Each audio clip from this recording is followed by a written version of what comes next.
Започна с силна болка. Почти цялото тяло. През нощта бяха неистови болки. Ставането сутринта беше още по-непоносимо. Ръце, глезени, колене. От гръбначния стълб, от първия прешлен до долу, това беше всичко сковано. Обличането ми беше много трудно. Ако ви кажа, че и зъбите ми помагаха. Доказахме имунологично, клинично, лабораторно ревматоиден артрит. Пречеше на ежедневните изпълнения на нейните задължения.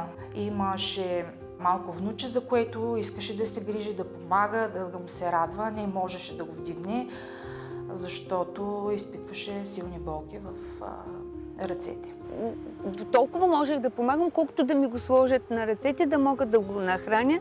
А това да го изправя, нали, да се оригне, беше нещо, всеки момент очаквах, че ще го изпусна.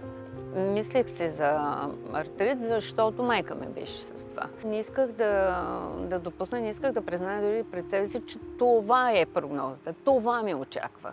Стартирахме с терапия, която е съобразена с гайдлайните в България. Максимална доза за максималния период, но в крайна сметка ефекта не беше достатъчен. За ревматоидния артрит при ненавременно лечение настъпва по-бърза прогресия на заболяването и се стига по-рано до инвалидизация. Именно по тази причина е важно навременното поставяне на диагнозата, навременното посещение при ревматолог. От сега да се инвалидизирам и да легна на грижите на децата, при условие, че всеки от нас вижда колко динамичен е живота, и не можех да се го представя това.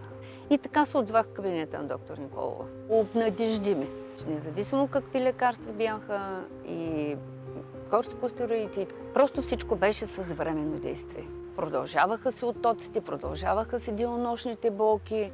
Поради незадоволителен ефект от лечението, пристъпихме към подготовка за биологична терапия. Аз съм изключително доволна от този препарат и ефекта върху нея. Надявам се той да трае максимално дълго. Аз неведнъж съм благодарила на доктор Николова за грижите. Препоръчваме, защото тук не става само за въпрос за професионалист.